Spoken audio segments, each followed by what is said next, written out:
Next जो हमारे पास न्यूमेरिकल है, in the following diagram electric charges are distributed uniformly, determine the electric field intensity E at the point P in each case.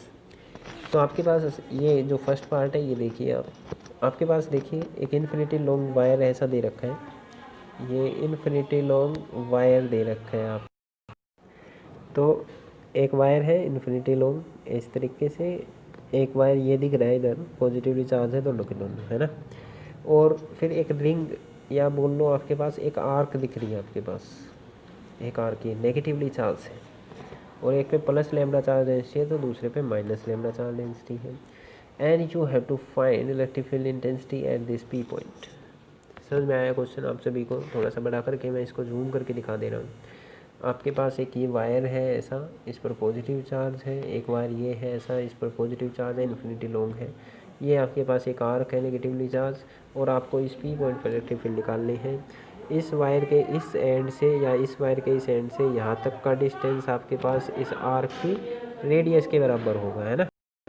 तो P point पे जो आपको electric field intensity निकालनी है वो इन तीनों केसेस की वजह से जो नेट इलेक्ट्रिक फील्ड बनेगा उसके सम के बराबर होगा, वेक्टर सम के बराबर होगा, है ना, कोई बड़ी बात नहीं है। सो लेट्स स्टार्ट। चलो देखते हैं, अभी जो कंसेप्ट पीछे किया था वही कंसेप्ट देखते हैं। आपके पास कंसेप्ट क्या था? अच्छा वैसे तो आपको दिख रहा है कि देखिए इस वायर के एंड पॉइंट के पास है ये पॉइंट, एंड पॉइंट पर पड़ता है ये पॉइंट, कितनी डिस्टेंस पे, आर डिस्टेंस पे, है ना। ऐसे ही आपके पास इस वायर के भी एंड पॉइंट पे आर डिस्टेंस दूरी पर ये पॉइंट आपके पास पड़ता है ना। तो एंड पॉइंट्स वाला इधर लगा देंगे, पर डायरेक्शन की बात देख लेते हैं एक बार, कैसे डायरेक्शन होती थी उधर, इधर फिर से रिवाइज हो जाएगा आपके पास। देखिए आप क्या करते थे, आप एक छोटा सा एलिमेंट कंसिडर करते थे, उसको पॉइंट चार्ज मान के आप इलेक्ट्रिक फील्ड लिख देते थे इधर, that is D E. Okay, फिर आप क्या करते थे, मान लो ये एंगल थीटा है तो ये एंगल भी आपके पास थीटा होएगा, इस तरफ आपके पास डी ई कोस कंपोनेंट जाएगा, और उसको बीच में रख के इस तरफ आपके पास D E sine theta Y component आपके पास जाएगा। इतना समझ में आया भाई आपके पास? इन द सेम वे आप एक एलिमेंट इधर कंसीडर करेंगे, ठीक है, इसी तरीके से आप इसी वायर पे एक चार्ज एलिमेंट मानेंगे, उसकी वजह से इलेक्ट्रिक फील्ड इस तरफ होगा, है ना, क्योंकि डिस्टेंस सेम है भाई दोनों से, आर डिस्टेंस दूरी पे, तो आप इक्वल डिस्टेंस पे एलिमेंट मान सकते, तो D E V definitely same बनने वाला है ना। ये एंगल थीटा तो फिर से ये एंगल थीटा, तो इधर कोस कंपोनेंट और इधर साइन कंपोनेंट बनेगा आपके पास। तो अल्टीमेटली आपके पास क्या बना, ये तो अल्टीमेटली आपके पास क्या बना, देखिए ऊपर की तरफ डी ई साइन थीटा, नीचे की तरफ डी ई साइन थीटा। आप कोई भी एलिमेंट चूज़ कर लेना सबका, डी ई साइन थीटा ऊपर और नीचे, ये तो ऐसे ही आने जो कैंसिल आउट हो जाएंगे ना नेट जब आप निकालेंगे। और एक क्या बचा, इधर डी ई कोस थीटा था, इधर डी ई कोस थीटा था। अभी तो इन दो ही एलिमेंट की वजह से देखा, नेक्स्ट वाले देखेंगे उनके भी ये वाले तो कैंसिल होंगे, इधर इधर वाले आपके पास एक ही डायरेक्शन में आते चले जाएंगे ना। तो बचेगा कौन सा कंपोनेंट, बस आपके पास डी ई कोस थीटा वाला कंपोनेंट ही बचने वाला है। ओके, और उसकी वैल्यू हमको याद है कि लैम्डा बाई डी। ओके, एक वायर के एंड पॉइंट पर हमने निकाला था, इफ़ यू रिमेंबर एक वायर होता था, उसके मिड पॉइंट पर सॉरी एंड पॉइंट पर इलेक्ट्रिक फील्ड देखिए इस तरफ के लैम्डा बाई डी आया था एक्स कंपोनेंट, वाई कंपोनेंट भी के लैम्डा बाई डी आया था, और उन दोनों का रिजल्टेंट बन के √2 के लैम्डा बाई डी आया था। पर इस बार रिजल्टेंट की बात ही नहीं बढ़ती, क्योंकि एक्स वाई कंपोनेंट इसका कैंसिल आउट हो जाता है, तो एक ही कंपोनेंट बचता है x component, that is K lambda by D. ठीक है, और किस तरफ बचा है, सब इस तरफ बचे ना इस तरफ, तो नेट इलेक्ट्रिक फील्ड तो एक ही डायरेक्शन में है, तो नेट इलेक्ट्रिक फील्ड आपका इधर ही बनेगा। तो इन दोनों वायर्स की वजह से इलेक्ट्रिक फील्ड की डायरेक्शन आई उस तरफ, and that is K lambda by D. ये ऑलरेडी सोल्व कर चुके हैं, आप इसको सोल्व कर सकते हैं, D E X is equal to D E cos theta लिख के, फिर से आप डी ई की वैल्यू रखेंगे के इंटू डी क्यू अपॉन में डिस्टेंस का square, that is D square जमा एक्स स्केयर, यहाँ पे आर है उसकी जगह फिलहाल, कोस थीटा की वैल्यू रखेंगे, इंटीग्रेशन करेंगे, वही सब मेथड यूज़ करेंगे, तो आपके पास आंसर आपके पास के लैम्डा बाई डी आएगा। डी क्या होता था, perpendicular distance from the wire, and यहाँ पर वो परपेंडिकुलर डिस्टेंस डी की जगह कैपिटल आर दे रखा है, तो वायर्स की वजह से इस तरफ इलेक्ट्रिक फील्ड आया, दैट इज़ के लेमडा बाई आर। ठीक है, ये एक वायर की वजह का है, दूसरे वायर का भी तो इधर ही जा रहा है, दूसरे वायर का भी वही उसी तरफ जा रहा है, वो भी कितना बनेगा के lambda by D. X component एक वायर की वजह से के लेमडा बाई डी आता है, इसकी वजह से के लेमडा बाई डी आया, इसकी वजह से के लेमडा बाई डी आया, तो दोनों की वजह से उसी तरफ K lambda by D, K lambda by D बना, डी इधर आर के बराबर है ना। तो नेट इलेक्ट्रिक फील्ड उस साइड में कितना बन गया, K lambda by R plus K lambda by R, that is 2 के लेमडा बाई आर। एक इलेक्ट्रिक फील्ड उस तरफ हो गया हमारे पास, वायर का किस्सा सो। ठीक है, अभी तक वायर की डेरिवेशन देखी है। अब देखिए ये आर्क है, आर्क का भी तो इलेक्ट्रिक फील्ड होगा। तो आर्क वाला जो लेक्चर है हमने 6th लेक्चर में इसके बारे में पढ़ा था, तो आप उसको जाके एक बार रिवाइज कीजिए। आर्क वाला जो उधर टॉपिक था, electric field intensity due to an arc. ठीक है, तो मैं आपको फॉर्मूला ज़रूर बता देता हूँ। आपके पास कोई आर्क है, चाहिए पॉजिटिव चार्ज हो चाहिए नेगेटिव चार्ज हो, सपोज करो पॉजिटिव चार्ज है, तो जहाँ पर भी ये आर्क सेंटर बना रही है, ठीक है, जिधर भी सेंटर इसका बन रहा है, इलेक्ट्रिक फील्ड इंटेंसिटी उस सेंटर के अलोंग आती है। ठीक है, अगर आर्क पॉजिटिव चार्ज है तो इलेक्ट्रिक फील्ड इंटेंसिटी उस पॉजिटिव सेंटर से बाहर की तरफ बनेगी, ऐसे ही। ओके, अगर ये नेगेटिव चार्ज भी आपके पास आर्क होती है, नेगेटिव चार्ज आर्क, तो इलेक्ट्रिक फील्ड इंटेंसिटी सेंटर से ऐसे अंदर की तरफ बनती है। ये इतना उधर सीखा हुआ था।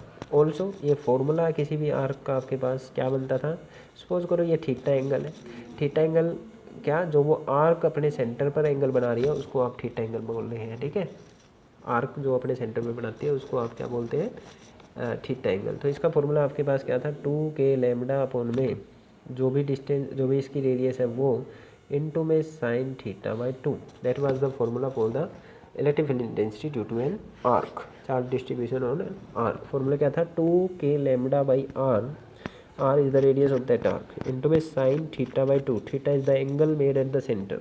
ओके, बात समझ में आई, फॉर्मूला समझ में आया, 2 के lambda by R sine theta by 2।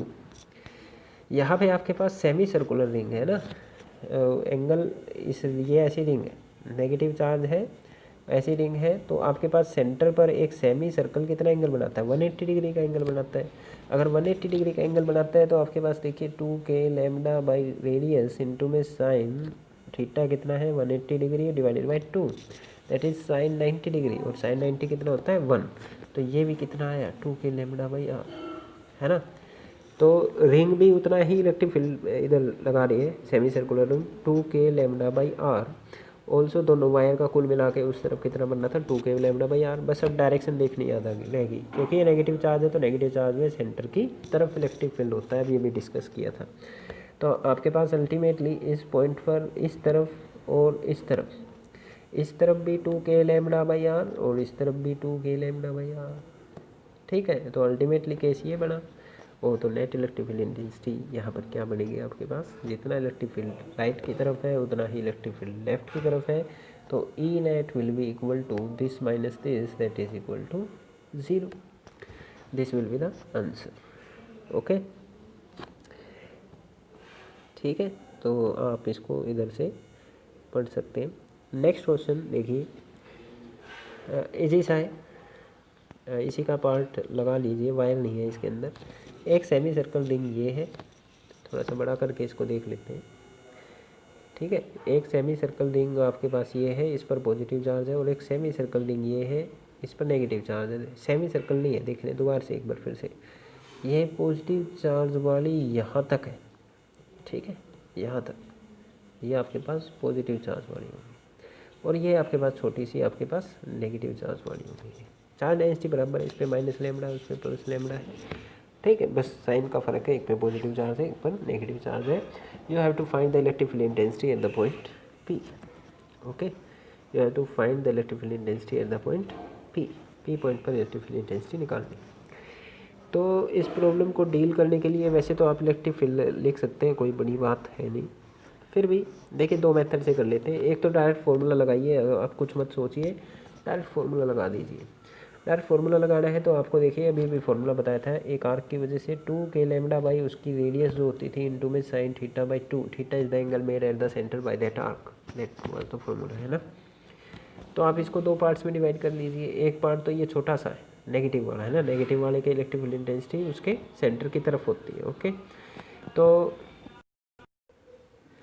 देखिए इसका इधर इलेक्ट्रिक फील्ड इधर आएगा, फॉर्मूला क्या बनेगा 2k lambda divided by radius, radius तो बराबर है समझेंगे, और साइन एंगल इस छोटी सी आर्क का एंगल देखिए कितना है, ये 90 डिग्री है ना, 90 degree divided by 2 that is 45 degree. Okay 90 degree by 2 that is 45 degree, और साइन 45 कितना होता है 1/√2। तो अल्टीमेटली आपके पास ये क्या बना 2k लैम्डा बाई √2r, और ये कैंसिल करेंगे तो आपके पास √2k लैम्डा बाई r बन गया है ना। तो आपके पास एक इलेक्ट्रिक फील्ड इधर आया कितना √2k लैम्डा बाई r, ये रूट जो है आपके पास 2 के ऊपर है। Okay √2k lambda by r इस तरफ इलेक्ट्रिक फील्ड बन गया। इसी तरीके से आपके पास ये वाला जो है, ओके ये इधर सेंटर पर कितना एंगल बना रही है, ये एंगल, अगर ये एंगल 90 था टोटल 360 होता, तो ये कितना बच गया 270 का एंगल है ना, 270 डिग्री, 270 + 90 करेंगे तो 360 आपके पास आ जाएगा, तो 270 एंगल बन गया आपके पास। ओके तो इसका जब फॉर्मूला आप लगाएंगे तो that will be equal to 2k lambda by radius into में sine 270 degree by 2 that is equal to 135। Okay अब उसकी वैल्यू हमको नहीं पता है। ओके निकाल लेंगे, कोई ज़्यादा बड़ी बात नहीं है वैल्यू निकालना। आप 180 - 45 अगर आप कर देते हैं तो आपके पास आ जाएगा ये 135। ओके ओके तो 135 सोल्व करना कोई बड़ी बात नहीं है। आप 135 को आप साइन 180 डिग्री - 45 करेंगे, साइन a - b का फॉर्मूला लगाएंगे, वो सब बड़ा प्रोसेस हो जाएगा, आप सोल्व तो कर सकते हैं। ठीक है उसके अलावा देखिए इसको थोड़ा सा फिजिक्स लगा के कर लेते हैं, क्यों मैथ्स में जाना है। ठीक है ये देखिए इधर आपके पास ये पॉजिटिवली चार्ज हिस्सा है, इसका इलेक्ट्रिक फील्ड मैं आपको बता चुका हूँ कि सेंटर से अवे की तरफ जाएगा है ना, इस तरह। ऐसे ही ये भी तो उतना ही हिस्सा है और इसका इलेक्ट्रिक फील्ड आपके पास सेंटर से इधर जाएगा, और क्योंकि दोनों आपके पास बराबर 90 डिग्री पे है, चार्ज डेंसिटी सेम है, तो फॉर्मूला दोनों के लिए 2k lambda by r into में साइन 90 डिग्री बाई 2 दोनों के लिए फॉर्मूला भी सेम है, तो इलेक्ट्रिक फील्ड इंटेंसिटी दोनों की सेम है, बस डायरेक्शन एक दूसरे से जस्ट अपोजिट है। जितना इलेक्ट्रिक फील्ड इस तरफ उतना ही इलेक्ट्रिक फील्ड दूसरी तरफ है, तो आपके पास डेफिनेटली ये कैंसिल आउट हो जाएंगे। कैंसिल आउट होएंगे तो इस पार्ट का और इस पार्ट का तो इलेक्ट्रिक फील्ड में कोई योगदान ही नहीं रहेगा है ना। तो बचा कौन सा आपके पास, ये वाला और ये वाला। तो मेन जो आपको सोल्व करना है बस इस वाले का और इस वाले का सोल्व करना है। इस वाले का मैं आपको अभी अभी बता चुका था कितना आया था आपके पास, शायद √2k लैम्डा बाई r आया था ना। ऐसे इस वाले का सोल्व कर लेंगे, वो भी इतना आएगा, तो आपके पास इधर भी नेट इलेक्ट्रिक फील्ड, सॉरी दोबारा से इसका कितना आया था √2k लैम्डा बाई r। ठीक है ये इस तरफ बनेगा क्योंकि नेगेटिव में अंदर की तरफ आता है, पॉजिटिव से बाहर की तरफ, तो उसकी डायरेक्शन भी इसी तरफ है, ध्यान देना पॉजिटिव से बाहर की तरफ, और उसका मैग्नीट्यूड भी यही बनने वाला है। आप फॉर्मूला लगाइए, फॉर्मूला क्या था 2k lambda by radius into में sine theta by 2 90 degree by 2 45 sine 45 1/√2 बनेगा, that is √2k lambda by r same बनने वाला है। तो आपके पास इसकी वजह से भी इलेक्ट्रिक फील्ड इधर, इसकी वजह से भी इलेक्ट्रिक फील्ड इधर, तो नेट इलेक्ट्रिक फील्ड कितना बनेगा, दोनों जुड़ जाएंगे, दोनों जुड़ेंगे तो √2k lambda by r plus √2k lambda by r कितना बनेगा आपके पास answer 2√2k lambda by r। तो आंसर आपके पास बनेगा 2√2k lambda by r। All right ठीक है ये आपके पास नेक्स्ट क्वेश्चन था हमारे पास। इसके बाद 6th लेक्चर के बेस पर ही एक और हमारे पास क्वेश्चन है। क्वेश्चन इजी सा है और शायद एक बार जेई में पूछा गया हो, I don't know exactly. Question क्या है, 2 रिंग्स, शायद मैग्नेटिक फील्ड का पूछा गया था, यहाँ पे हम इलेक्ट्रिक फील्ड का कर रहे हैं। ओके क्वेश्चन है 2 rings each of radius R, 2 ring है दोनों की रेडियस बराबर है, हैव चार्ज, एक पर पॉजिटिव चार्ज है एक पर नेगेटिव चार्ज है। ठीक है एक पे पॉजिटिव, 2 रिंग है दोनों की रेडियस बराबर है, एक पे पॉजिटिव चार्ज है एक पे नेगेटिव चार्ज है, their planes are perpendicular to X axis. Suppose करो एक्स एक्सिस ये है तो रिंग कुछ ऐसी रखी है परपेंडिकुलर, ठीक है ये बीच से जा रही है, इसके एक्सिस से जा रहा है एक्स एक्सिस, ये ऐसा वाई जेड प्लेन में है दोनों की दोनों आपके पास ring. Okay if centre of the rings are at 0 0, एक रिंग आपकी ओरिजिन पे है तो अगले वाली रिंग आपके पास डी डिस्टेंस पे है। देखिए वाई और जेड 0 दे रखे हैं, मतलब एक्स एक्सिस पे ही रखी हुई है दोनों की दोनों रिंग। ओके तो आपको इलेक्ट्रिक फील्ड इंटेंसिटी निकालनी है।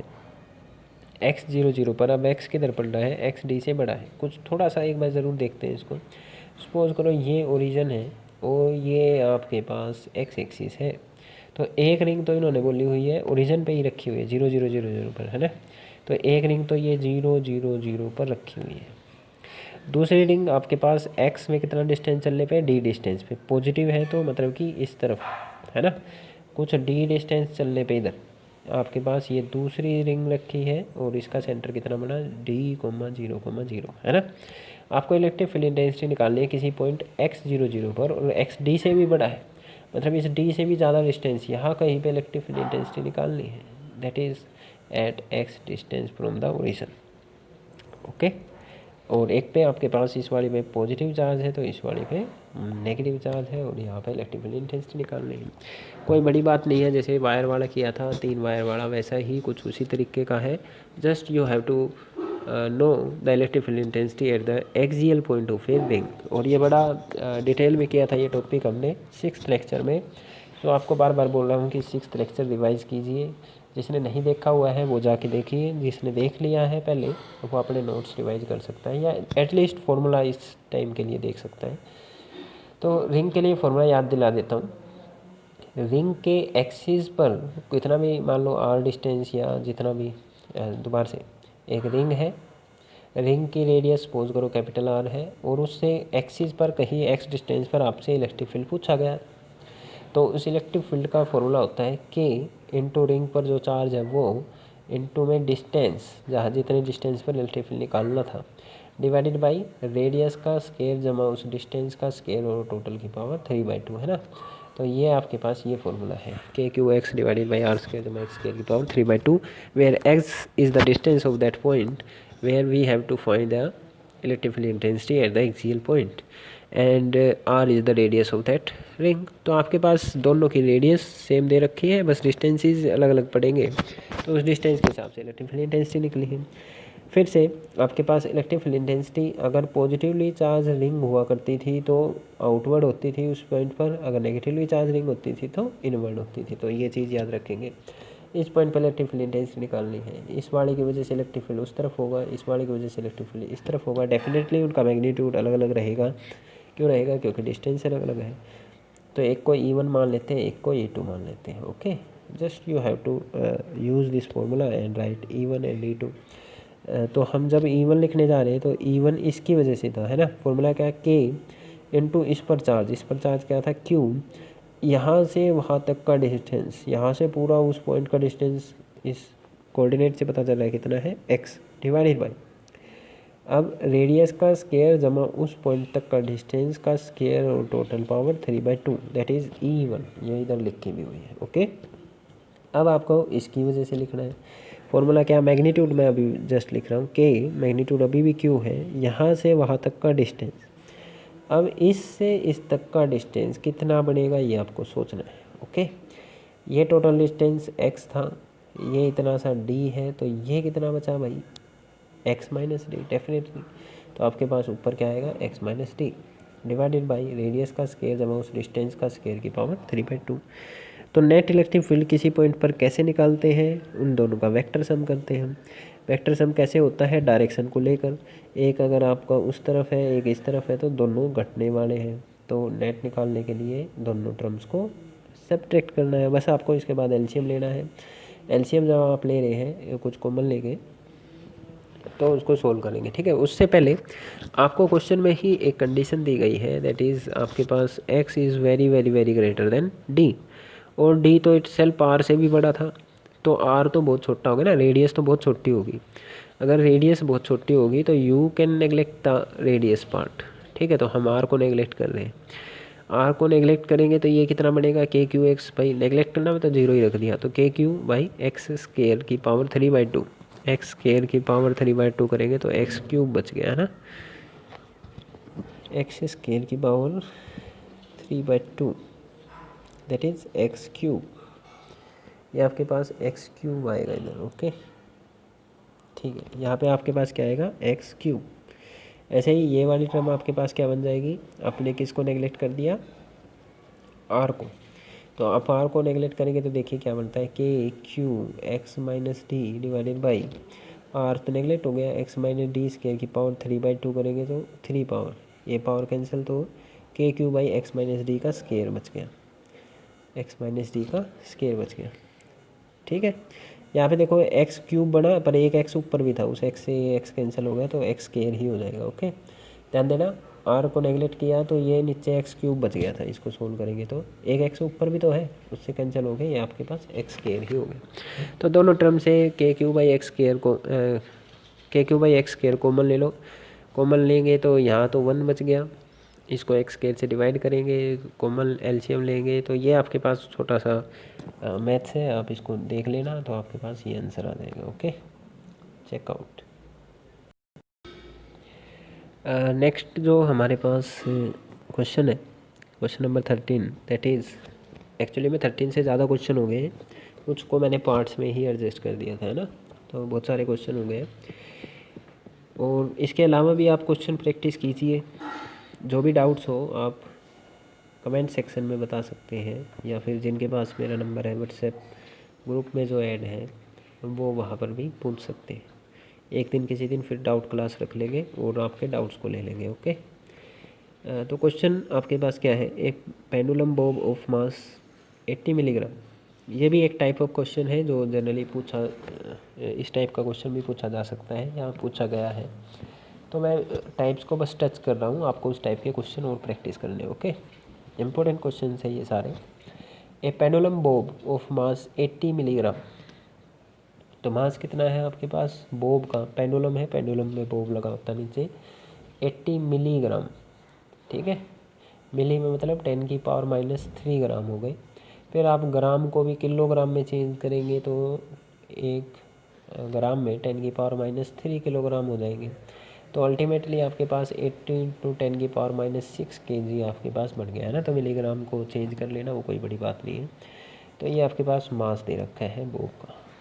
अब ये क्या बोलता है, जो ये पेंडुलम है इस पे जो ये बॉब होता है आपके पास, इस पर कुछ चार्ज भी है, चार्ज दे रखा है, that is 2 × 10⁻8 coulomb positive charge. Okay, और इज़ एट रेस्ट, और ये रेस्ट पर है अभी फ़िलहाल, is at rest in horizontal uniform electric field.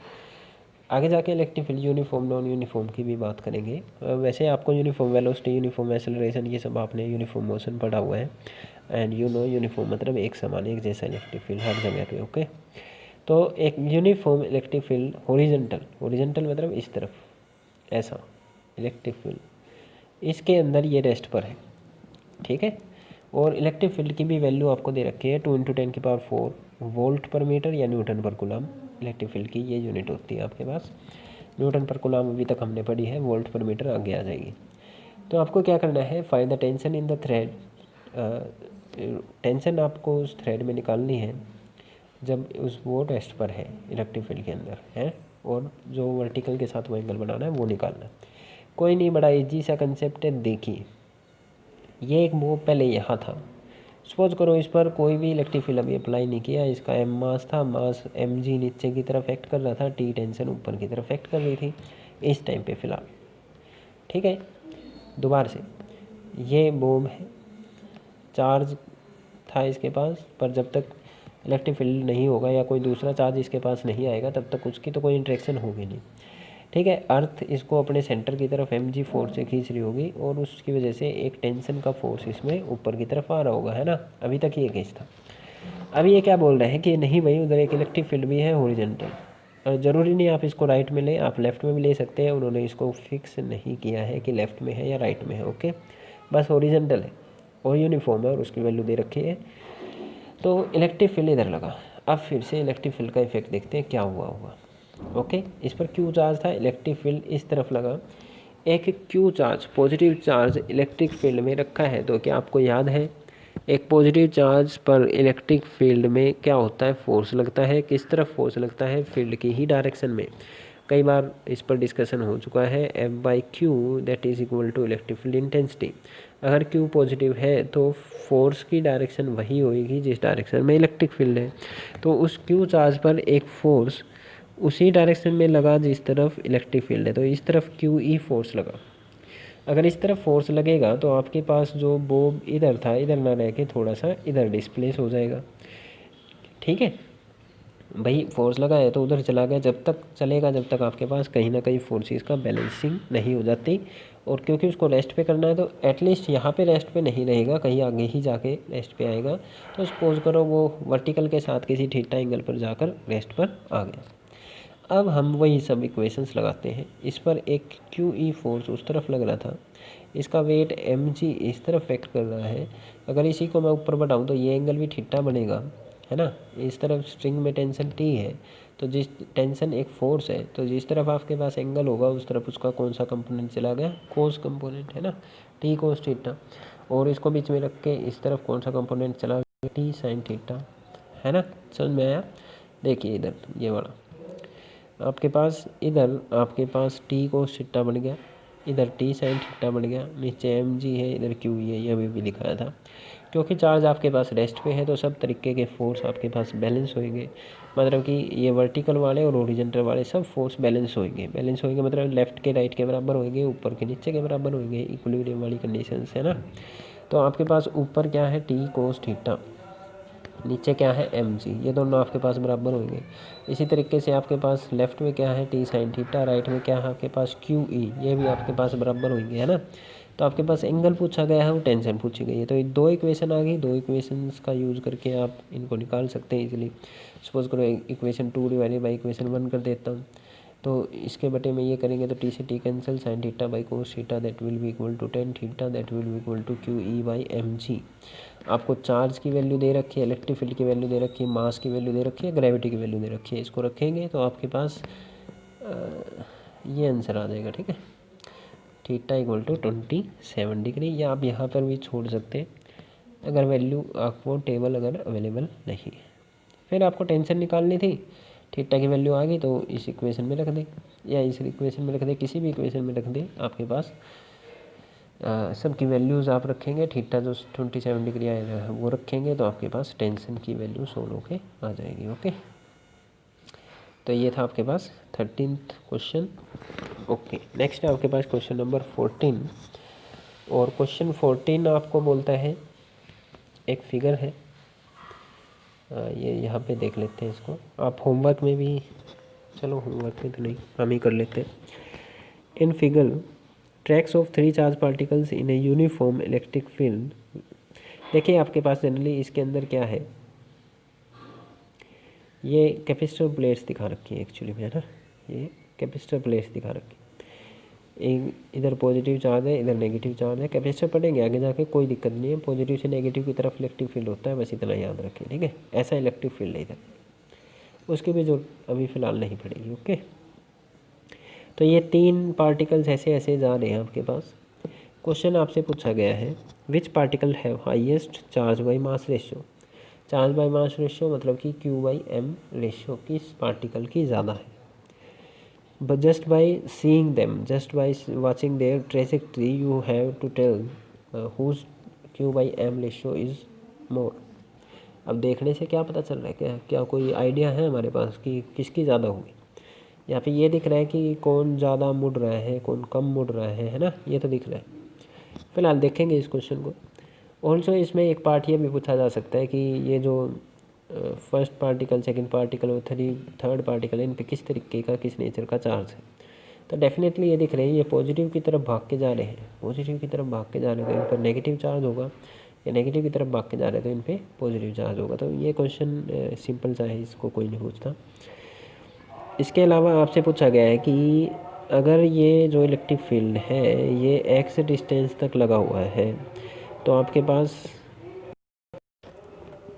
Pass charge particle we velocity से एंटर करे हैं, एक्स डिस्टेंस तक का इलेक्ट्रिक फील्ड लगा है।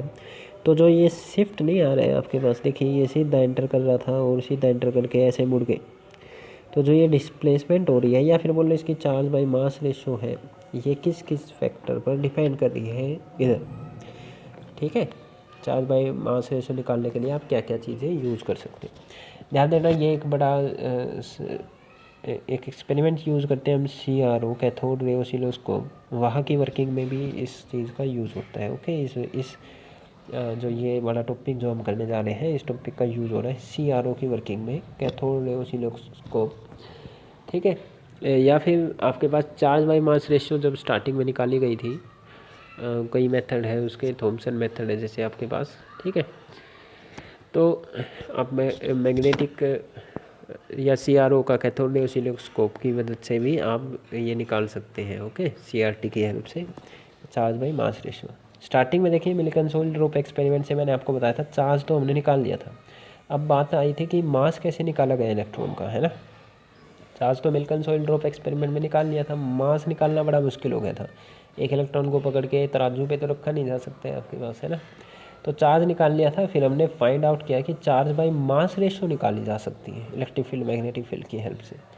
तो Q तो हमको पता था, फिर हमने Q बाई M निकाल लिया। ठीक है, यहाँ पर भी देख लेंगे कैसे।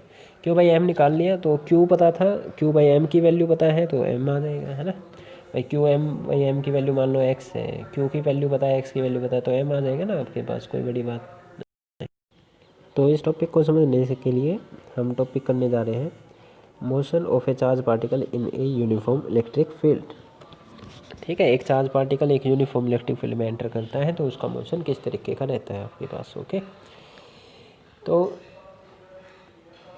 यहाँ पे हम 3 केस करने जा रहे हैं। केस 1, जब आपके पास चार्ज पार्टिकल फील्ड की ही डायरेक्शन में एंटर कर गया, जैसे फील्ड इस तरफ है, चार्ज पार्टिकल v वेलोसिटी से इसी की डायरेक्शन में एंटर कर गया, उस टाइम पे इलेक्ट्रिक फील्ड और उसकी वेलोसिटी में 0 का एंगल है।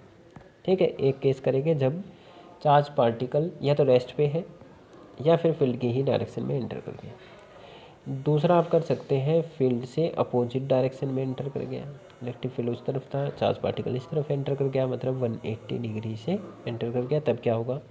इन्हीं के सब केसेस कर लेंगे, जब चार्ज पॉजिटिव था, जब चार्ज नेगेटिव था, तब क्या क्या होगा। ओके, और एक थर्ड केस करेंगे, चार्ज आपके पास 90 डिग्री से एंटर कर गया, तब उसकी ट्रेजेक्ट्री किस तरीके की रहेगी। इस पर भी बेस्ड क्वेश्चन शायद इस साल भी आया हो, शायद एग्जैक्टली पता नहीं, यहाँ पर इसके बेस्ड क्वेश्चन ज़रूर पूछा गया है आपके पास। Okay, so let's start the topic. आपके पास एक चार्ज पार्टिकल जिसका चार्ज Q है, वो v वेलोसिटी हॉरिजॉन्टल वेलोसिटी से इस तरफ मूव करता आ रहा था।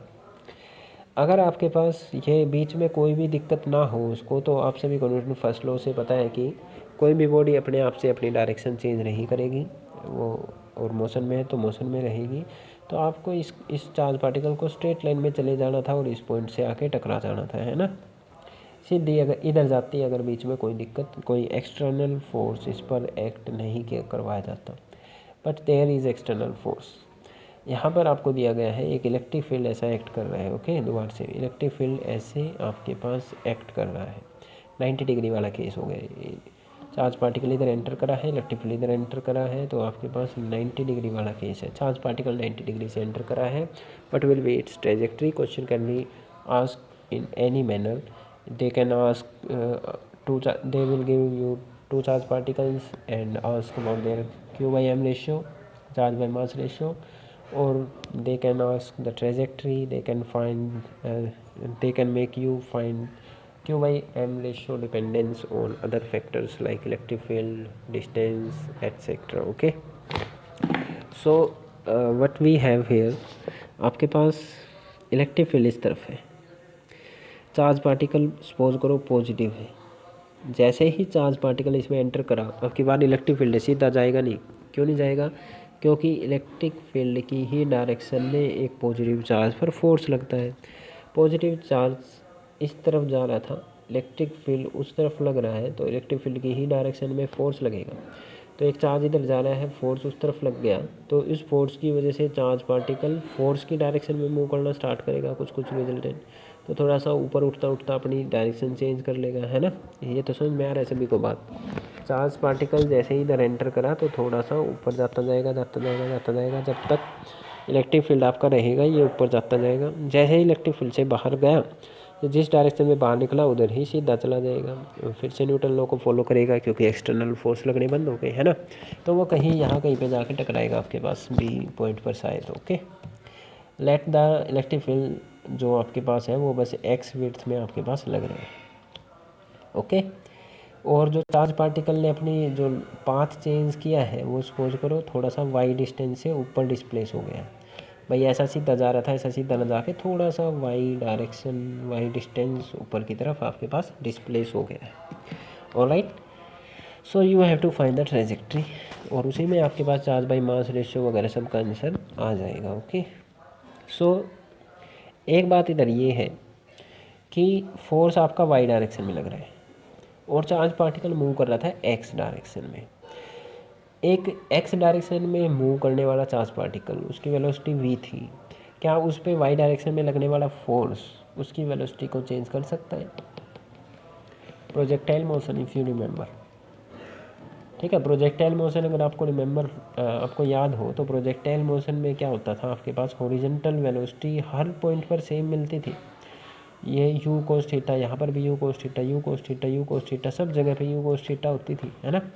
वर्टिकल वेलोसिटी चेंज होती थी, ठीक है। दोबारा से आपने प्रोजेक्टाइल मोशन किया है, एक प्रोजेक्टाइल यू इनिशियल वेलोसिटी से थीटा एंगल से फेंका, वो इधर जाके गिरा, तो उसकी किसी भी पॉइंट पर horizontal velocity U cos theta, U cos theta, U cos theta ही रहती थी हर पॉइंट पे। क्यों चेंज नहीं हो रही थी?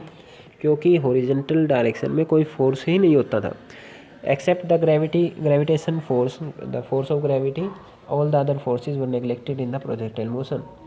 तो ग्रेविटी के अलावा और कोई फोर्स ही एक्ट नहीं कर रहा था, तो वो सब नेगलेक्ट कर रखे थे। तो एक्स डायरेक्शन में अगर कोई फोर्स नहीं था तो एक्स डायरेक्शन की वेलोसिटी कभी भी चेंज नहीं हो रही थी। It is always U cos theta in projectile motion. Okay, यहाँ पे जो चेंज हो रहा था वो वाई डायरेक्शन की वेलोसिटी चेंज हो रही थी। Why it was changing, Y direction में वेलोसिटी थी कितनी, यू साइन थीटा। ओके, जब यहाँ गए तो ग्रेविटी भी तो एक्ट कर रही है ना भैया आपके पास, तो हर जगह पे जो वेलोसिटी चेंज हो रही थी वो ग्रेविटी, एक फोर्स वाई डायरेक्शन में है, अगर वाई डायरेक्शन में कोई फोर्स है तो वो वाई डायरेक्शन की वेलोसिटी चेंज कर सकती है। ऊपर जाते वक्त वेलोसिटी कम होती गई, कम होती गई, कम होती गई, हाईएस्ट पॉइंट पे वेलोसिटी, वर्टिकल वेलोसिटी जीरो हो जाती थी, फिर बढ़ती चली जाती थी, बढ़ती चली जाती थी, और जब हिटिंग वाला पॉइंट आता था तो वहाँ पर वही हो जाती थी वेलोसिटी जो स्टार्टिंग में थी, हिटिंग की वेलोसिटी। ओके, सो मतलब कि 50 मीटर पर सेकंड से फेंका तो 50 मीटर पर सेकंड से ही आकर टकरा रहा था प्रोजेक्टाइल मोशन में। तो ये बात आपको ध्यान है ना कि उसी तरफ की वेलोसिटी चेंज होएगी जिस तरफ फोर्सेस एक्ट कर रहे होंगे। सिमिलर वे में इधर आपके पास वाई डायरेक्शन में फोर्स एक्ट कर रहा था तो ये वाई डायरेक्शन की वेलोसिटी चेंज कर सकता है, ये एक्स डायरेक्शन की वेलोसिटी चेंज नहीं कर सकता। एक्स में ये वी वेलोसिटी से चल रहा था तो ये वी ही वेलोसिटी से चलेगा। अगर ये वी वेलोसिटी से चलेगा तो अब ध्यान दें, वी एक्स डायरेक्शन में इसने इतना डिस्टेंस ट्रेवल किया जब फील्ड के अंदर एक्स डिस्टेंस, सपोज करो इसने वो डिस्टेंस ट्रेवल करने में टी टाइम लिया, तो इसकी वेलोसिटी में क्या रिलेशन है, velocity is equal to distance upon time. ये रिलेशन है, सिंपल सी रिलेशन। यहाँ से मैं टी निकालना चाहूँ तो टी क्या बनेगा, एक्स बाई वी। तो ये एक इक्वेशन आ गई हमारे पास, है ना। एक्स डायरेक्शन में सीधा सीधा फॉर्मूला है, velocity is equal to distance upon time. Okay, यहाँ से टी निकाल लिया एक्स बाई वी के बराबर। ओके, उतने ही टी टाइम में ये थोड़ा सा ऊपर भी तो गया है, टी उतने ही टी टाइम में, ध्यान देना, इतने ही टी टाइम में ये पार्टिकल आगे भी गया है, उतने ही टी टाइम में पार्टिकल ऊपर वाला डिस्टेंस भी ट्रेवल किया है, ये वाई डिस्टेंस। ओके, तो मेरे को ये वाई में रिलेशन चाहिए। आप वाई डायरेक्शन की डिस्प्लेसमेंट लिखेंगे तो आप फॉर्मूला लगा सकते हैं S equal to U T plus half A T square. क्योंकि मैं वाई डायरेक्शन की बात कर रहा हूँ तो वाई डायरेक्शन की डिस्प्लेसमेंट यूज़ होएगी, वाई डायरेक्शन की इनिशियल वेलोसिटी यूज़ होएगी, टी टाइम वही है जो उसने हॉरिजॉन्टल डिस्टेंस कवर करने में यूज़ किया, वाई डायरेक्शन की ही एक्सेलरेशन आपके पास यूज़ होने वाली है। ओके, वाई डायरेक्शन में डिस्टेंस कितना ट्रैवल किया है, देखिए ये वाई ही तो डिस्टेंस ट्रैवल किया है, Y is equal to U Y initial velocity in Y direction. क्या वाई डायरेक्शन में स्टार्टिंग में इसके पास कोई इनिशियल वेलोसिटी थी? नहीं भाई, ये तो स्टार्टिंग से ही ओरिजेंटल में चलता आ रहा है ऐसा, तो ओरिजेंटल ही वेलोसिटी थी इसके पास, वाई डायरेक्शन में कोई वेलोसिटी इनिशियल थी ही नहीं। अगर वाई डायरेक्शन में इनिशियल वेलोसिटी नहीं थी तो वो कितनी आ जाएगी आपके पास, जीरो। तो जीरो को टी से मल्टीप्लाई करेंगे that will be zero plus half A Y T square. ठीक है, यहाँ तक आ गए हम। तो अल्टीमेटली आपके पास y is equal to half acceleration in y direction into में टी स्केयर, इतना आ गया। अब t की वैल्यू तो हमको पता है x बाई वी है, वो तो रख लेंगे हम, है ना, एक चीज़ तो पता है। अब मेन मुद्दा बच गया एसेलरेशन। एसेलरेशन हरदम आपके पास न्यूटन सेकंड लॉ से force equal to mass into acceleration से निकल के आती है। यहाँ पे फोर्स कौन है, इलेक्ट्रिक फील्ड फोर्स लगा रहा है चार्ज पर, ठीक है, और इलेक्ट्रिक फील्ड हरदम क्यू इंटू ई फोर्स लगाता है। तो फोर्स की वैल्यू पता है Q into E equal to mass into acceleration. यहाँ से एसेलरेशन आएगी आपके पास क्यू ई बाई एम, ये आ गया आपके पास एसेलरेशन की वैल्यू, रख दीजिए आप, ठीक है। तो एसेलरेशन तो आपके पास वाई इजिकल टू क्या था आपके पास, half A Y T square. तो इसमें ये आपके पास क्या बन गया, हाफ ए की value acceleration force upon mass Q E by M, T की वैल्यू क्या थी आपके पास एक्स बाई वी, उसका स्केयर, ये इक्वेशन बन गई, है ना। यहाँ तक समझ में आया, ओके, ठीक है। तो इसी चीज़ को देखते हैं यहाँ पे, ये हमारा रख दिया इधर तक, ये चीज़ आ गई। बस थोड़ा सा इंटरचेंज अगर आप करना चाहें तो कर सकते हैं। तो ये आपको दिख रहा है, जब भी आपको इस तरीके की रिलेशन हो एक्स और वाई में, एक की पावर 2 हो और दूसरे की पावर 1 हो, या तो वाई की पावर 2 हो एक की पावर 1 हो, और इनके बीच में रिलेशन हो किसी भी कांस्टेंट के साथ, तो ये आपके पास पैराबोलिक इक्वेशन होती है। पैराबोला की इक्वेशन वाई इजिकल टू के एक्स स्केयर या एक्स इजिकल टू के वाई स्केयर प्लस माइनस में, है ना, ये पैराबोला की इक्वेशन होती है आपके पास। तो डेफिनेटली ये आपको इक्वेशन दिख रही है, एक्स स्केयर, एक्स की 2 पावर है, इसकी 1 पावर है, तो ये पैराबोलिक इक्वेशन है। तो जब भी इलेक्ट्रिक फील्ड में आपके पास एक चार्ज पार्टिकल 90 डिग्री से एंटर कर रहा है तो it will follow parabolic path. Magnetic field में आगे जाके सिमिलर केस आएगा कि एक चार्ज पार्टिकल मैग्नेटिक फील्ड में एंटर कर गया वी वेलोसिटी से 90 डिग्री से, तो आप देखेंगे उधर सर्कुलर पाथ होता है ना कि पैराबोलिक पाथ। तो वहाँ पे कुछ अलग चीज़ें चलेंगी, यहाँ पर कुछ अलग चीज़ें चल रही हैं, ओके। अब वहाँ उस क्वेश्चन में चलते हैं। तो क्वेश्चन में आपको क्यू बाई एम रेशो पूछा गया था कि कैसे निकाला जाए, है ना। तो इसी टर्म को देखिए आप, क्यू बाई एम दिख रहा है ना इसके अंदर, क्यू बाई एम। तो Q बाई एम रेशो अगर ज़्यादा हो गई, अगर Q बाई एम की वैल्यू ज़्यादा हो गई, तो जो ये y इजिकल टू इस कांस्टेंट को k मान लो, सपोज करो, तो k की वैल्यू ज़्यादा हो जाएगी। इस टर्म को k मान लो तो k की वैल्यू ज़्यादा होगी। k की वैल्यू अगर ज़्यादा होगी तो पैराबोला में जो ये k है आपके पास, इस तरीके का पैराबोला बन रहा है ना, ये है ऐसा पैराबोला बन रहा है, इस तरीके का ये पैराबोला होता है, एक अपवर्ड पैराबोला। जितना ज़्यादा k होगा उतना ही ज़्यादा ये कर्व पाथ बढ़ेगा, ओके। के कम तो ये थोड़ा सा ऐसा रहेगा, के ज़्यादा तो ये थोड़ा और रह गया, के और ज़्यादा तो ऐसा, के और ज़्यादा हो गया तो ऐसा, के और ज़्यादा हो गया तो ऐसा, इस तरीके से, ओके। तो Q by M charge by mass ratio ज़्यादा होने से पैराबोला का कर्व भी ज़्यादा हो रहा है आपके पास, ओके। तो आपके पास कभी भी 3-4 चार्ज पार्टिकल जो भी दे रखे हैं उनमें से पूछा किसकी Q बाई एम रेशो ज़्यादा है, तो जिसका कर्व ज़्यादा दिख रहा होगा आपको, जो ज़्यादा बैंड हो रहा होगा आपके पास, उसकी Q बाई एम रेशो ज़्यादा है। जो कम बैंड हो रहा है उसकी Q बाई एम रेशो कम है। जैसे सपोज करो एक चार्ज पार्टिकल ऐसा गया ऐसा गया ऐसा गया, थोड़ा सा इधर मुड़ गया, एक चार्ज पार्टिकल बिल्कुल ऐसा डिफ्लेक्ट हो गया, तो किसकी Q बाई एम रेशो ज़्यादा है, इस सेकंड वाले की ज़्यादा है, क्योंकि ये ज़्यादा बैंड हो रहा है, ज़्यादा कर्व दे रहा है आपके पास, ओके। इसके अलावा इसी में इसने पूछा था Q बाई एम रेशो निकालने के और क्या क्या इधर मेथड है। तो बस कुछ नहीं, फॉर्मूले में आप Q बाई एम निकाल दीजिए बस, ओके। Q बाई एम यहाँ से आप निकालने जाएंगे तो Q by M equal to 2y, okay, 2y V square divided by X square into E. तो इन फैक्टर्स पे आपके पास Q by M ratio depend करती है, ठीक है। ये था आपके पास charge particle in a perpendicular electric uniform electric field, uniform field था। इसके अलावा देखिए जल्दी से देख लेते हैं, अगर चार्ज आपके पास रेस्ट पर है और इलेक्ट्रिक फील्ड अप्लाई कर दिया जाए तो क्या होगा। चार्ज आपके पास रेस्ट पे है, सपोज करो चार्ज आपके पास पॉजिटिव नेचर का है, ठीक है। तो एक पॉजिटिव चार्ज पर एक इलेक्ट्रिक फील्ड अप्लाई कर दिया सपोज इस डायरेक्शन में। इलेक्ट्रिक फील्ड पॉजिटिव चार्ज पर अपनी ही डायरेक्शन में फोर्स लगाता है, अपनी डायरेक्शन में फोर्स लगाएगा तो ये उस तरफ खींच ले जाएगा उसको, है ना। तो चार्ज आपके पास मोशन में आ जाएगा, यूनिफॉर्म है तो यूनिफॉर्म मोशन ही रहेगा, यूनिफॉर्म इलेक्ट्रिक फील्ड है। तो अगर ये नेगेटिव चार्ज होता है तो इलेक्ट्रिक फील्ड अगर उधर अप्लाई किया है तो नेगेटिव चार्ज पर इलेक्ट्रिक फील्ड से उल्टी डायरेक्शन में फोर्स लगता है, तो इधर फोर्स लगेगा तो चार्ज इधर मूव कर पड़ता है। यूनिफॉर्म इलेक्ट्रिक फील्ड है तो यूनिफॉर्म मोशन में ये रहेगा, ओके। तो एक चार्ज को एसेलरेट अगर नॉन यूनिफॉर्म फील्ड लगा दिया तो क्या होगा, नॉन यूनिफॉर्म मतलब जो एक जैसा ना, वो कभी बढ़ रहा है कभी घट रहा है, तो वो इलेक्ट्रिक फील्ड अगर बढ़ रहा घट रहा है तो वो फोर्स भी बढ़ने घटने वाला लगाएगा। अगर फोर्स भी बढ़ने घटने वाला लगाएगा तो नॉन यूनिफॉर्म मोशन में चार्ज पार्टिकल आपका रहेगा। तो नॉन यूनिफॉर्म मोशन मतलब कि आपके पास वेलोसिटी चेंज हो रही है, वेलोसिटी चेंज हो रही है मतलब कि एक्सेलरेशन है। ओके, तो एक्सेलरेट कर सकता है एक इलेक्ट्रिक फील्ड एक चार्ज पार्टिकल को। ओके, एक चार्ज पार्टिकल को एक्सेलरेट या डी एक्सेलरेट किया जा सकता है इलेक्ट्रिक फील्ड की हेल्प से।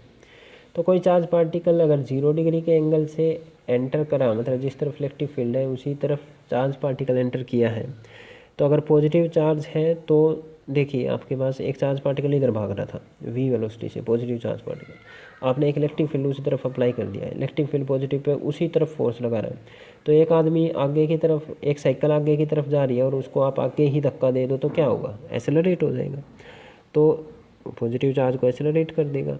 अगर वो नेगेटिव चार्ज उस तरफ भाग रहा होता और इलेक्ट्रिक फील्ड भी आपने उस तरफ अप्लाई कर दिया तो नेगेटिव चार्ज पर इलेक्ट्रिक फील्ड से अपोजिट डायरेक्शन में फोर्स लगेगा। एक बंदा साइकिल लेके आगे जा रहा है, आपने उसको उल्टा खींच लिया तो वो डी एक्सेलरेट हो जाएगा, है ना। तो चार्ज पार्टिकल को एक्सेलरेट या डी एक्सेलरेट किया जा सकता है इलेक्ट्रिक फील्ड में, एक्सेलरेट या डी एक्सेलरेट। ध्यान देना, साइक्लोट्रॉन पढ़ेंगे आगे जाके, एक इंपॉर्टेंट टॉपिक है 5 मार्क्स में, और उसके प्रिंसिपल में ये यूज होने वाला है कि एक चार्ज पार्टिकल को इलेक्ट्रिक फील्ड में एक्सेलरेट या डी एक्सेलरेट किया जा सकता है।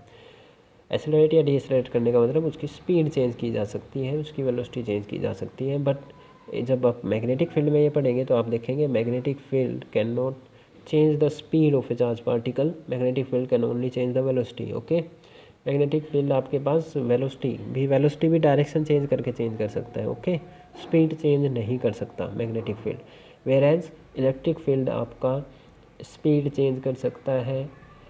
ओके, वो आपका एक्सेलरेट भी कर सकता है चार्ज पार्टिकल को, वो डी एक्सेलरेट भी कर सकता है। तो ये आपके पास टॉपिक था ये वाला। ओके, तो इसके बेस पे आप उस क्वेश्चन का आंसर दे सकते हैं। आप ई बाई एम रेशो किस किस पे डिपेंड करती है, क्यू बाई एम रेशो वो देख लिया हमने, इसका करव सबसे ज़्यादा है तो थर्ड वाले की क्यू बाई एम रेशो सबसे ज़्यादा रहेगी, ये आप आंसर दे देंगे।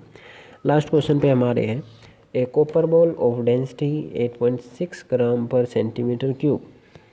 कॉपर बॉल की डेंसिटी है 8.6 ग्राम पर सेंटीमीटर क्यूब, इसको आप केजी पर मीटर क्यूब में कर लीजिए।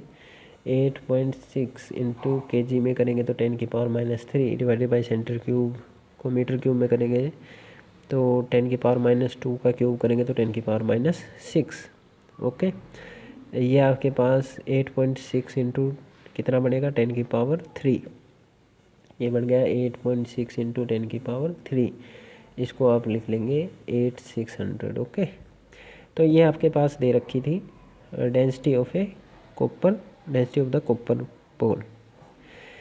फिर आगे बोला है कि इसकी रेडियस, इसका डायमीटर है 1 सेंटीमीटर, तो रेडियस निकाल लेंगे 1 सेंटीमीटर का भी हाफ, मतलब कि 0.5 सेंटीमीटर, मीटर में करने के लिए 10⁻² से मल्टीप्लाई। ओके, इसके बाद आपके पास दे रखा है कि उस बॉल को क्या किया, एक बॉल थी उसकी डेंसिटी दे रखी है, कॉपर की बनी हुई है, उसका रेडियस दे रखी है, और उस बॉल को एक ऑयल में ड्रॉप कर दिया गया, इमर्ज कर दिया गया, डुबा दिया गया, और उस ऑयल की भी डेंसिटी दे रखी है आपको 0.8 ग्राम पर सेंटीमीटर क्यूब। 0.8 ग्राम को केजी में करेंगे 10⁻³ पर सेंटीमीटर 10⁻⁶, तो ये 0.8 गुना 10⁻3 that is equal to 800। Okay, ठीक है, 800 केजी पर मीटर क्यूब ये दे रखी है। What is the charge on the ball if it remains just suspended in oil in electric field of intensity 3600 volt पर minute acting in upward direction. अब देखिए question समझिए, ये आपके पास कुछ भी ऑयल का आपके पास बकेट वगैरह कुछ है, इसके अंदर आपके पास ये एक कॉपर की बॉल है, उसकी डेंसिटी दे रखी है 8600 केजी पर मीटर क्यूब, ऑयल की भी डेंसिटी दे रखी है 800 केजी पर मीटर क्यूब, और एक इलेक्ट्रिक फील्ड ऐसा अपवर्ड डायरेक्शन में लग रहा है, ठीक है, और इस पर चार्ज भी दे रखे हैं, चार्ज पूछा है। उन्होंने बोला है कि ये जो ऑयल ड्रॉप है ऐसा इधर ही रेस्ट पर सस्पेंडेड होगी, रेस्ट पर है, तो डेफिनेटली रेस्ट पे है और इस पर कोई चार्ज होगा तभी इलेक्ट्रिक फील्ड की वजह से ऊपर की तरफ कोई फोर्स लगा होगा, नीचे की तरफ फोर्स लगा होगा, बैलेंस हुए होंगे। वरना तो अगर नीचे की तरफ वेट वाला फोर्स होता तो ये नीचे चलती चली जाती, रेस्ट पे कैसे आती, बीच में कहीं पे सस्पेंड कैसे होती है ना। तो ऊपर भी फोर्स रहा होगा, ऊपर फोर्स रहा होगा तो डेफिनेटली इसके ऊपर कोई चार्ज रहा होगा, क्योंकि इलेक्ट्रिक फील्ड ऊपर की तरफ है और डेफिनेटली पॉजिटिव चार्ज रहा होगा, पॉजिटिव चार्ज पर ही फील्ड की डायरेक्शन में फोर्स लगता है, ऊपर की तरफ फोर्स लगता है। ओके, तो बस आपको चार्ज निकालना है इस बॉल के ऊपर, कोई बड़ी बात नहीं है, कुछ कंसेप्ट थोड़ा सा 11th क्लास का यूज़ होगा, आर्किमिडीज प्रिंसिपल वगैरह, है ना। तो आपको पता है कि जब भी कोई लिक्विड में कोई बॉडी इमर्ज करती है तो उस पर एक अप थ्रस्ट फोर्स लगता है ना। लिक्विड क्या फ्लूइड में भी लगता है, अप थ्रस्ट फोर्स लगता है। और that up thrust force given by the Archimedes principal, क्या जितना आपके पास लिक्विड को डिस्प्लेस कर रही होगी बॉडी, जो बॉडी वाटर के अंदर या लिक्विड के अंदर गई है, उस लिक्विड को जितना भी वो डिस्प्लेस कर रही होगी, उस डिस्प्लेस लिक्विड का जो वजन वेट होता है उतना ही उस पर अप थ्रस्ट फोर्स लगता है। ठीक है, ये हमको पता है। तो आपको क्या करना है, इसको सस्पेंड रखना है तो नेट फोर्स बैलेंस करने हैं। नेट फोर्स मतलब जितना ऊपर का फोर्स उतना ही नीचे का फोर्स। ऊपर का फोर्स कितना, इस पर सपोज करो क्यू चार्ज है, क्यू हमको फाइंड आउट करना है। तो एक क्यू चार्ज पर इलेक्ट्रिक फील्ड में कितना फोर्स लगता है, equal to Q into E, है ना, E equal to M by Q से। तो इतना तो अपवर्ड फोर्स है, क्यू इंटू ई के बराबर। ओके, ये दिख रहा है हमको। नेट नीचे की तरफ फोर्स कितना बनेगा भाई, नीचे की तरफ फोर्स देखे कैसे बनेगा। नीचे की तरफ फोर्स कौन कौन सा है, एक तो बॉडी का एक्चुअल वेट होता है mg जो बाहर ज़मीन पे रहा हुआ, एक मैं अभी अभी बताया कि उसके ऊपर एक फोर्स ऊपर की तरफ भी लगता है, that force is what is that force, if you remember that is up thrust force. ठीक है, तो ये अप थ्रस्ट फोर्स भी उस ऊपर वाले फोर्स को ही सपोर्ट कर रहा है। तो नेट जो वज़न बढ़ता है बॉडी का लिक्विड में जाके जो वज़न होता है वो कुछ अलग हो जाता है। जैसे आप पानी में तैरते हैं तो आपको पता है चीज़ें पानी में हल्की लगती हैं आपको, है ना। तो सेम वे में वो क्यों लगती है, क्योंकि आपका एक्चुअल वेट उस टाइम पे नहीं होता, वो अपेरेंट वेट होता है। और अपेरेंट वेट कैसे निकालते हैं, actual wait minus up thrust. Okay, तो एक्चुअल वेट में से अप थ्रस्ट फोर्स निकाल दूंगा तो वो अपेरेंट वेट होगा जो कि नीचे की तरफ एक्ट करता है।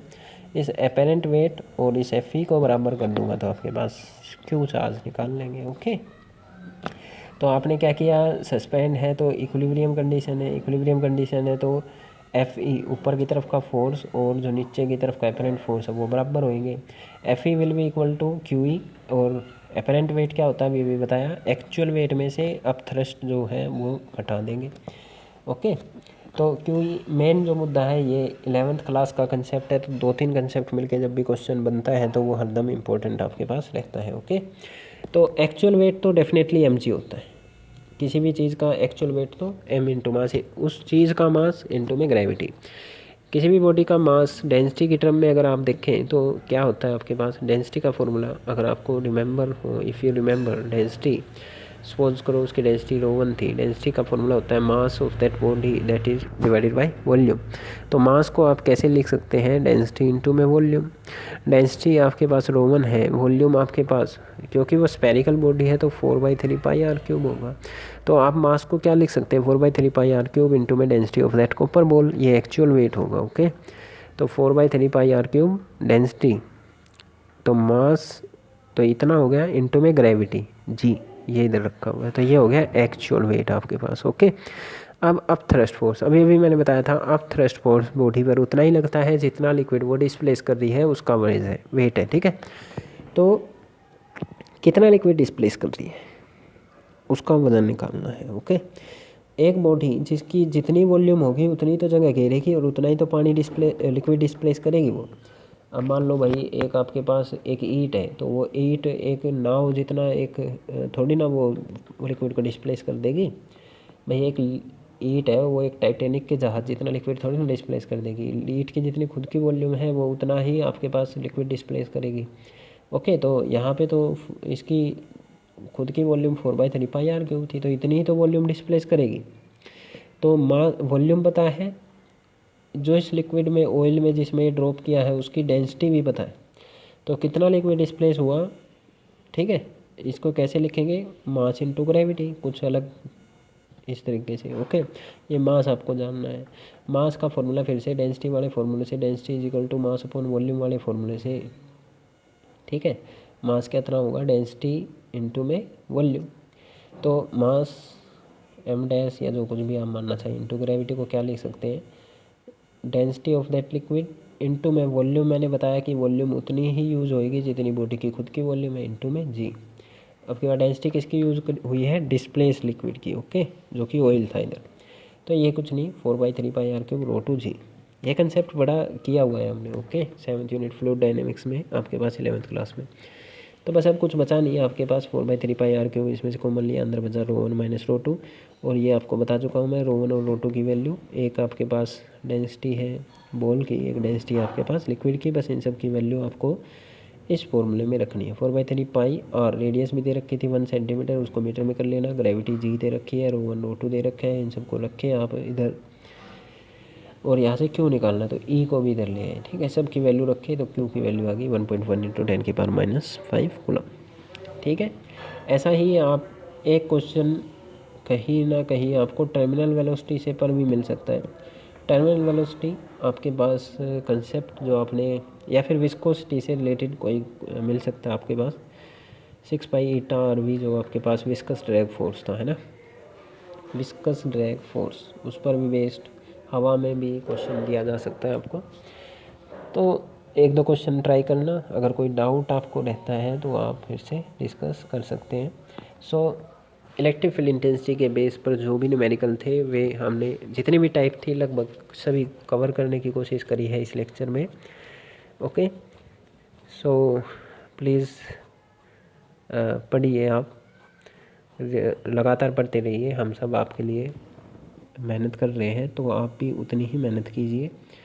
और कोई डाउट हो तो ज़रूर कमेंट सेक्शन में बताएं, ताकि मेरे को ये लगे कि आप सब पढ़ रहे हैं। Okay, thank you.